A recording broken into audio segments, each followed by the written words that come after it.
All right, so we need to have a talk, everybody, about the current absolute state of the game. This recently went down on Twitter, went down on X. If you are not familiar with this, we're going to take a. This right here is the founder of Wonderfilled, a uh, an absolute worthless anti-white POS, which is why the Shade Master is here. This is why we throw shade.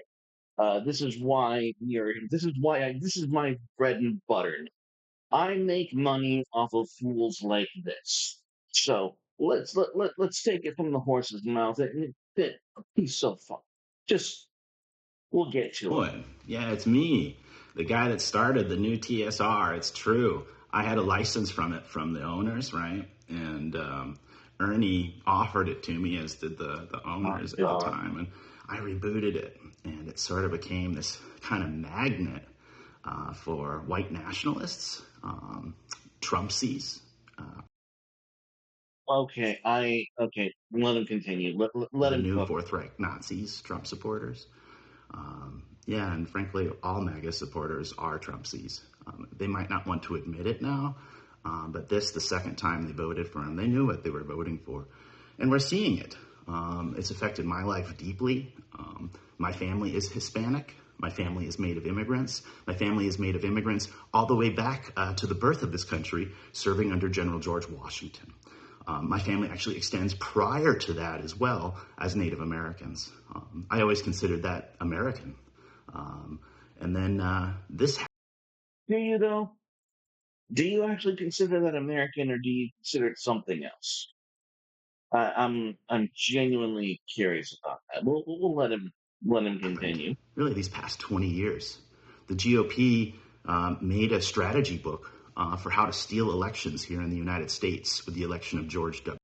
Are you fucking serious? Okay. I'm burying the lead. This gentleman is in fact anti-white, as you might have surmised. Um, he recently made. I don't want to spoil the ending here, so give me a minute as I scroll for just a second. Okay, so here we are at the original tweet. It reads that, in fact, we worked a lot with Larry Elmore, Steve. I'm going to pronounce that as Once, or Steve Once, whatever, however you want to pronounce that. Jeff D to make art for Giant Lands more representative and inclusive. The premise: what if in the future there were no white people?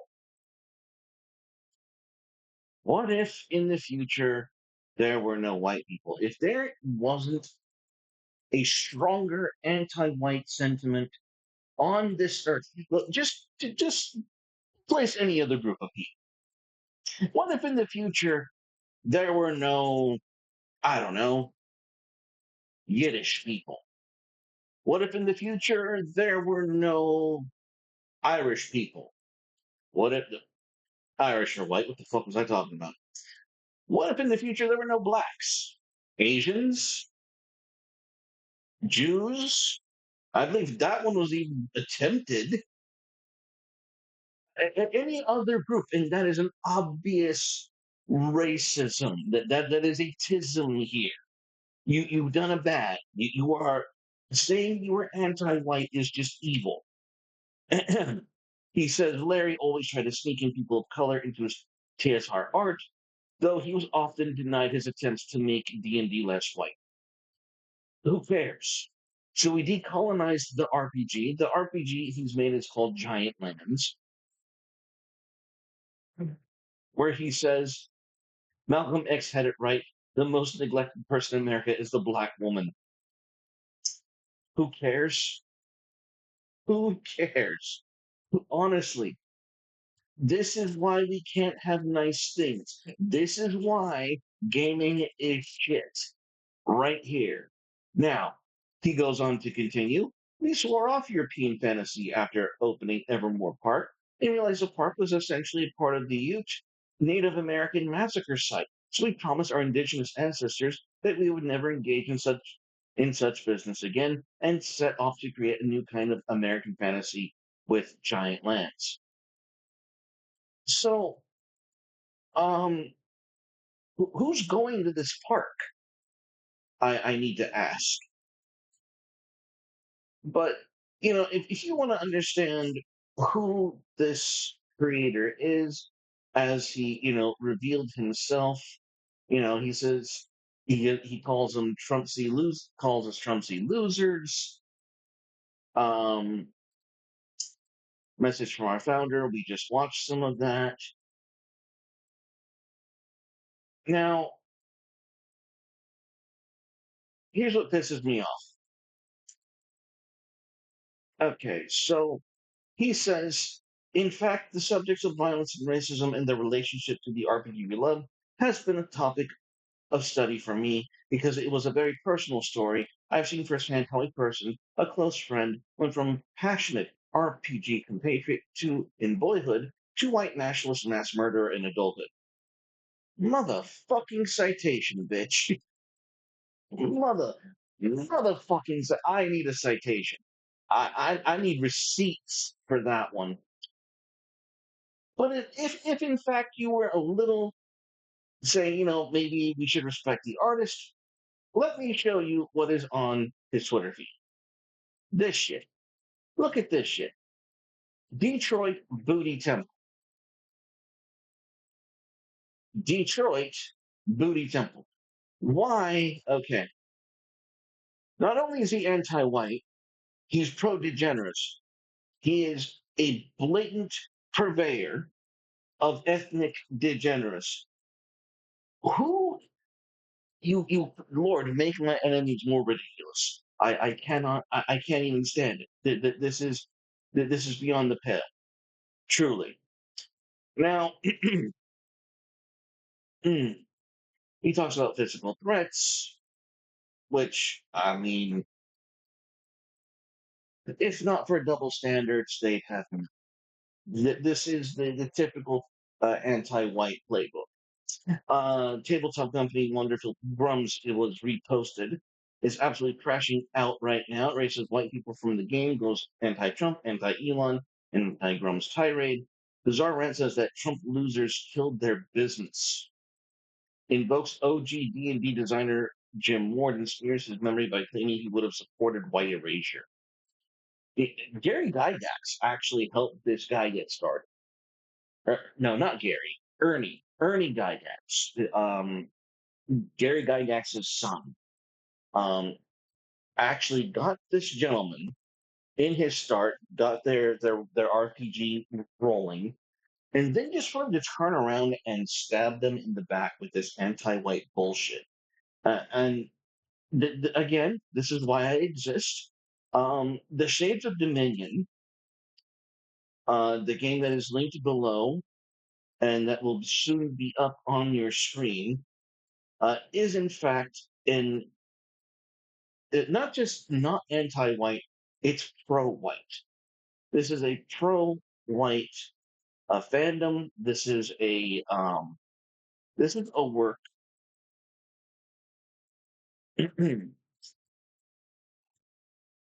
This is a work that when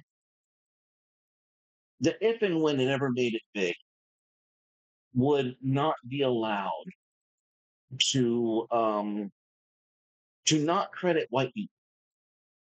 It's going to exist exclusively with the consent of whites.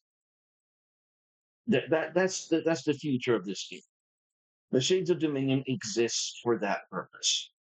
It, it is a homage to white people. All of the shade iconography is Nordic. It is Norse. It is white coded, intentional, and it belongs to white people. If there would be legitimate from the creator position claim of whiteness on the Shade of Dominion. Simple as. There is no other argument. I am the creator. I've openly stated this. So if you would like to throw me positivity, a white positivity bone, and go ahead and buy this, buy the product, buy the Shade of Dominion. It is Magic the Gathering on the tabletop, and it is everything you've ever wanted from Magic the Gathering. and from D&D. Um, there are a whole bunch of new features, a whole bunch of new add-ins, new art um, for you to enjoy. But I really had to dig in here, and you know I couldn't believe it. I could not believe that this founder of Wonderfilled, who who worked with Ernie Gygax, not only supports this stupid degeneracy, but he also was anti the fans. Understand that the majority of black people don't play role play games. They're just not into it. It's not their thing. Same thing with other people. Same thing with war games. You know and even when they do get into it, and when they become role play creators and artists and whatnot, you get guys like this and Shadowrun. Now Shadowrun's it's a good what would you call it? It's a good aesthetic. It's a good for world building, but as a role play system, Shadowrun is shit. I'm just saying that as it is. As a creator and as someone who plays role play games, Shadowrun is not a good system. It's very, very loosey, very, very uh I wouldn't say it's mechanics light. Um it's specifics light. Too much can happen with too little. I'll just put it that way. It's a very abstract system. It's not very tightly held together. Um, people people like it because you infer a lot through your imagination. But what ends up happening is a lot of the same builds can be copy pasted for different things. For example, if you wanted to make a hypnosis mage or a illusion. How would I put this? If you wanted to make a mage that was either uh, illusion or say enchanting, they would have essentially the same stats, but you would role play it differently. It is the deal. So it's a very very loose system in that sense. There's not a lot of specificity. There's not a lot of it doesn't translate well. You don't see the uniqueness of the character on the sheet. It's more in your head. And that's just lazy development. I'll call it what it is. It's lazy development. And I hope I don't see that in Wonderfilled or Giant Lands, but I wouldn't know because I'm not buying this shit no more. Why the fuck would I? Why would I buy from people who fucking hate me? I'm not doing that. I'm not buying this shit. I'm not buying shit from this fuck. No way. Absolutely no way. So, link in description. Go buy the Shades of Dominion. We're gonna throw some shade and let's get this anti-white piece of shit out of business. That's it, everyone. Go throw some shade on this guy's feed. Talk to you later. Bye.